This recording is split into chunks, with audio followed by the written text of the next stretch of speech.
Okay, so today I'm going to be telling you about the book, What My Mother Doesn't Know. So this book was a great read, 10 out of 10, would recommend if you're not a boy. If you're a girl, I would 100% recommend it. If you are like 16 to 14, I would definitely recommend it because it's literally reading a young girl's diary. So the main character, Sophie, she's 14 years old and she's boy crazy. And when I say boy crazy, I'm not just saying boy crazy. She's like actually boy crazy. So I wish I had my list with me of, you know, the timeline of all the boys, but I'm just gonna try to say it off the top of my noggin. So first she dated this guy named Lou, I'm pretty sure, Lou. And Lou was like, she was so quote unquote in love with him and blah blah blah, her first boyfriend, yada yada yada, her first kiss, yada yada yada. They date 3 months, then he breaks up with her for another girl. So clearly it wasn't that romantic. Okay, then she dates this guy named Dylan like 2 days later. Sorry, there's someone like walking home. So she's like very quote unquote in love with Dylan, like for what a 14-year-old can be in love. Like it's very like corny and like, you know, like whatever, like it's very like, I don't want to say lustful because they are 14, but you know, it's not really for their personality. It's like, oh, he's cool and he's like hot, if a 14-year-old can be hot. But anyway, I'm sure when I was 14 I found other 14-year-olds good looking, but you know, anyway. So she dates Dylan for quite some time, and by quite some time I'm talking in 14-year-old years, so like 3 months, I'm guessing. I don't know, it doesn't have dates in this book, but yeah.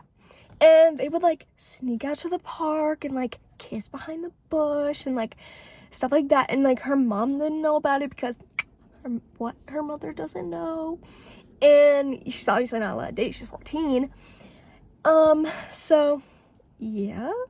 And with Dylan, a lot happens. So let's start from the very start. So whenever she's dating Dylan, her friends are super excited for her because Dylan is like the hottest one in their grade. Like he's the guy that every girl wants to date. You know what I mean?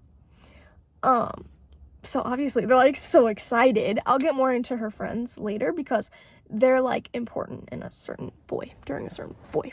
But anyway, so yeah, she's dating Dylan and they're like sneaking out to kiss and they're like doing all these like fun little 14-year-old things that 14-year-olds do with their quote unquote boyfriends. And yeah. But while she's dating Dylan, she's in art class and she's drawing this kid, and his name is Murphy.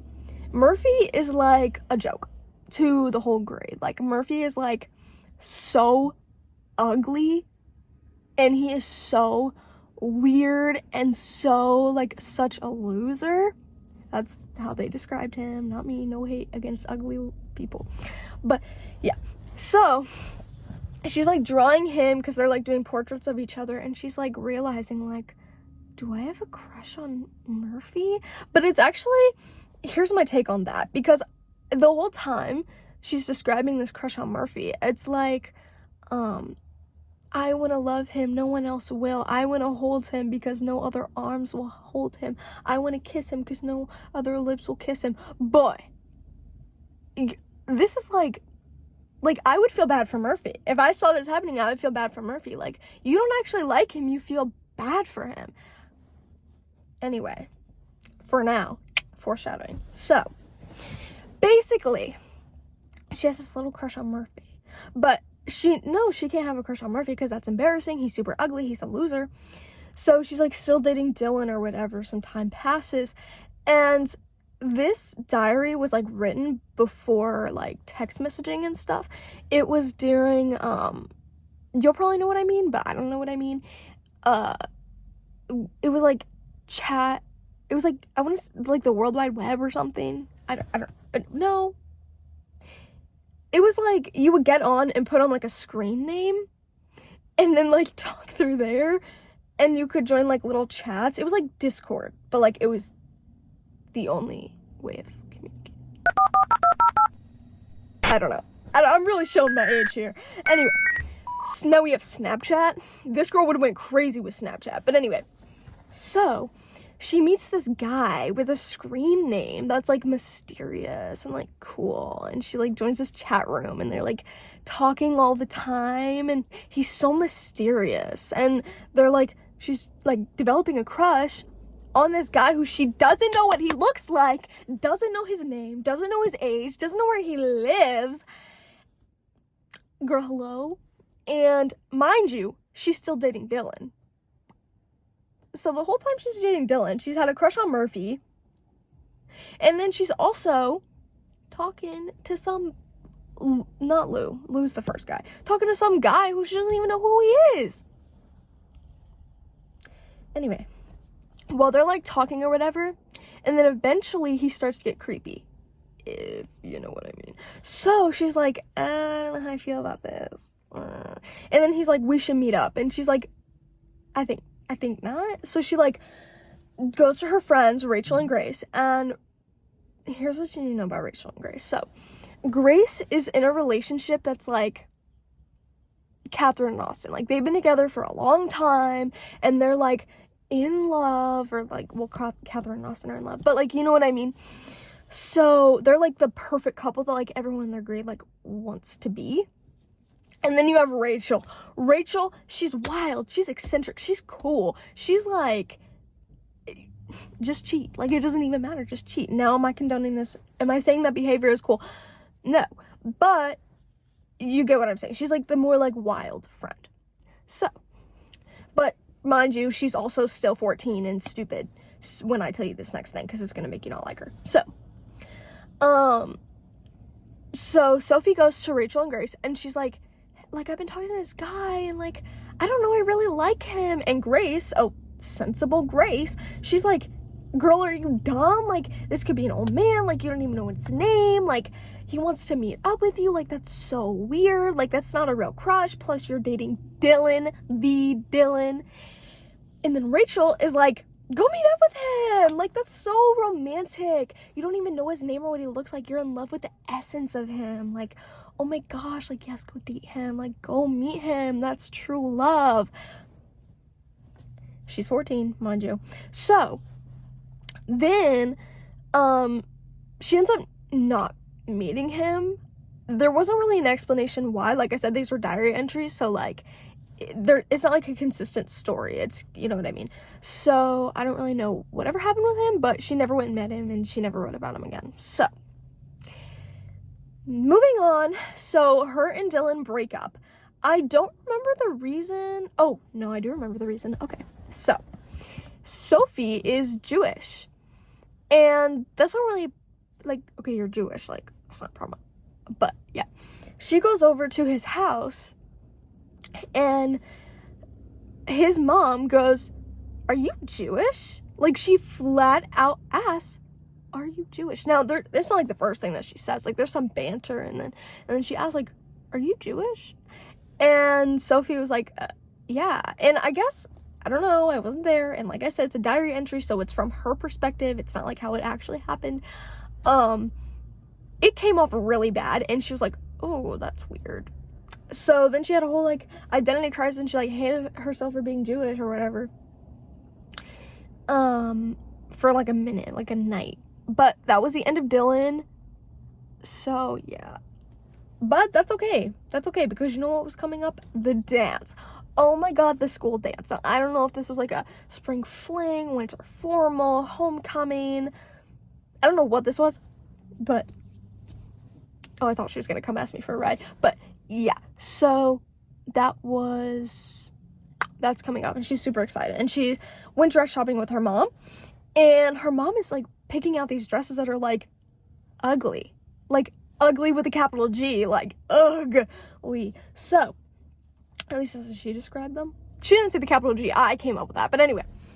So the one in particular that her mother was like, get this one, it was like, she described it as like high, like the neckline would be like round like this, and it had like puffy like pink flowers and went down to like her knees, which doesn't sound that ugly, but again, didn't see it, there was no picture.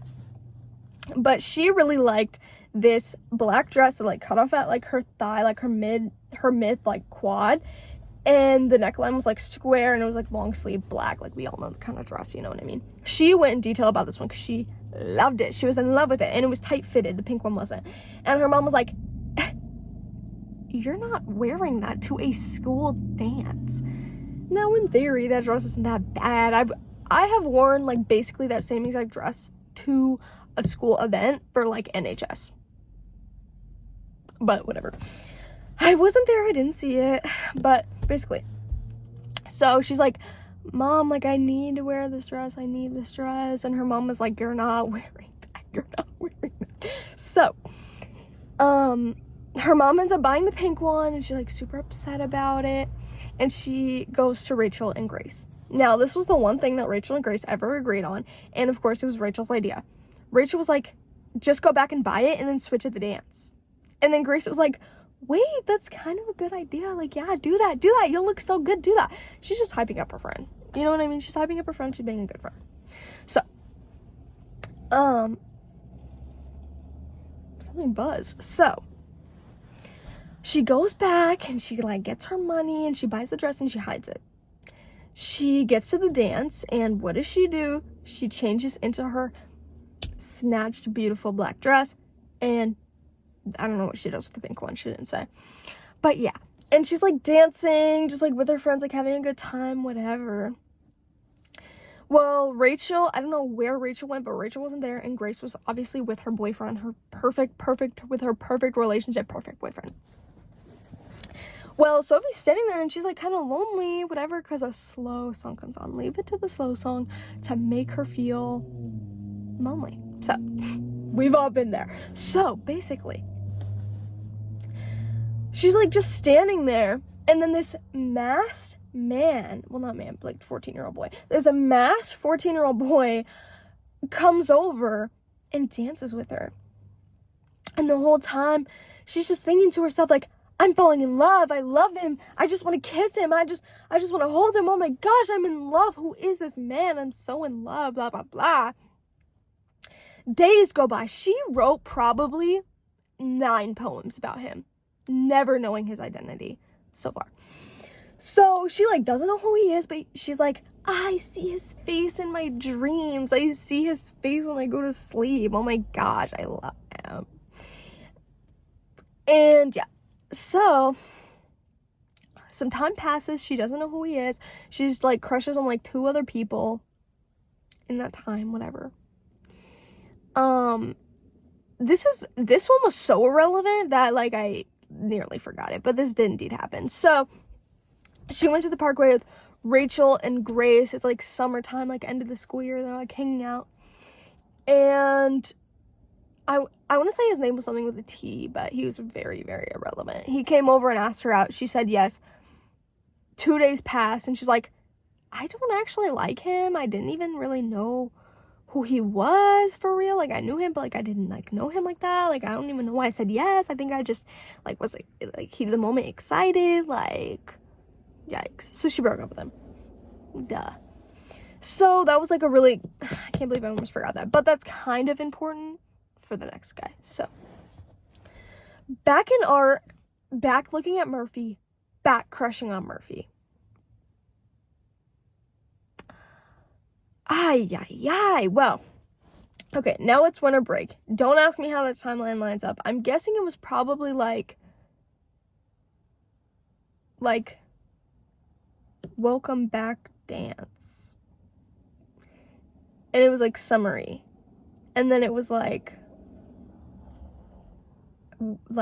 winter break. I don't know. Anyway, that's irrelevant. I'm not making a timeline, I'm making a podcast.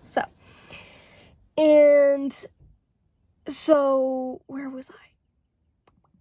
Okay, fall back in love with Murphy, winter break. So during winter break, Grace goes to her family, who lives, like, a few states away. And Rachel goes to her family, who was a few states away. Grace goes on, like, some extravagant vacation. To, like, I want to say the Bahamas, but that seems too cliche. Because it was somewhere that I read it, and I was like, And then I had to look it up, and I think I just correlated it with Bahamas because they looked the same. But anyway, but Sophie's family isn't like, they don't have like extended family like that, and they don't have the means to go on an extravagant vacation just for winter break, you know what I mean? So she's like jealous, and she's getting postcards, and she's like, I want to go on a vacation. Like, why can't I go on a vacation? So I need to hurry up because I still have important stuff to get to. So she ends up going to booking a mini vacation. She basically just books a hotel, and she hangs out at the hotel. And there she's eating a sandwich, sitting in front of a painting, and guess who's sitting next to her? Murphy. Murphy is sitting next to her. So yeah, then they go ice skating, and she's like, wait, I actually kind of like him a little. I don't know. And then they do that a couple days in a row. They keep like hanging out, and then eventually Murphy kisses her, and she's like, whoa, Murphy, like, I can't like you like that. Like, what will my friends think? What will the school think? But Murphy's like, oh, I understand, but like, if you don't want to be my friend, that's okay, but like, we can still be friends. And I'm like, okay, well, yeah. So they end up still being friends, but you know what I mean. My girl is a little boy crazy. Sophie's a little boy crazy. She ends up meeting their parents, and he's just a really good boyfriend, and like shows that he actually cares and stuff. And finds out that his name isn't actually Murphy. That's a joke that the whole school made up. His name is actually Robin. And tell me that's not messed up. But anyway, now I need to get into something else. So the reason that I think that she is like really boy crazy and stuff, and like always searching for like male attention and like not male validation, but like to an extent, I think it has everything to do with the fact that her dad is really not affectionate. And it's not even like he's just not affectionate to her. Like, he's present in her life. He's just not very affectionate. And neither is her mom. Like, her parents, like, kind of just argue. They don't really like each other that much. And her dad, like, doesn't hug her, doesn't say I love you. He's just very, like, you know, with her. So, like, he's not mean to her. And, like, they get along, like, they'll hang out and stuff, but never, like, a hug or an I love you or anything like that. So I think she's just looking for that affection and, like, attention somewhere else. So, yeah. And, shoot, now I sped through what I was going to talk to so that I could talk about that, thinking that would take longer. Okay, I'm going to talk about the themes of this book. So, basically, it's kind of hard to say that this book had a theme, given it wasn't written with intent. It was just a teenage girl writing in her diary. It wasn't written with an intent of teaching this lesson or portraying this story. It was literally just written because a teenage girl had a diary. Like, teenage girls have had diaries for years and years and years and years, and like ever. So finding a theme for this was kind of difficult, but I'm just gonna say that the theme was probably something along the lines of like, I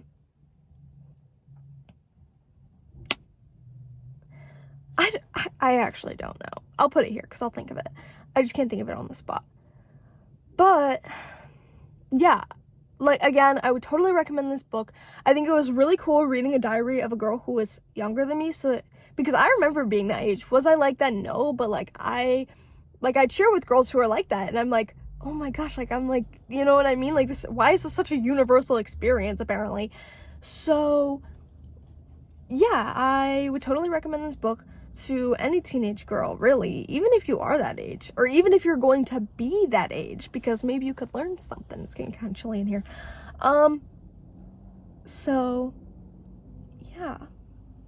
I don't really know much of what else to say, so just a little recap. First, we talked about the main character, her motives. She's boy crazy. Then we talked about her storyline with the boys and everything that went on and stuff. I talked about if I recommended the book, and then I talked about why I think she is the way that she is, and then I kind of touched on themes. So I hope I covered everything that you wanted me to cover. I still have 30 seconds left, so what else could I add about this book?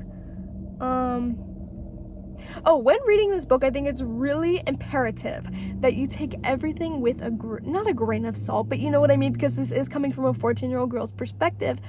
So not everything is extremely accurate. It's very exaggerated. I mean, and that's completely okay. Because when you're 14, emotions and experiences feel very dramatic and exaggerated. You know what I mean? She's just writing how it felt to experience it. Now I want to find something to talk about. But anyway, I was about to do my YouTube outro. That concludes my podcast. Thank you for listening.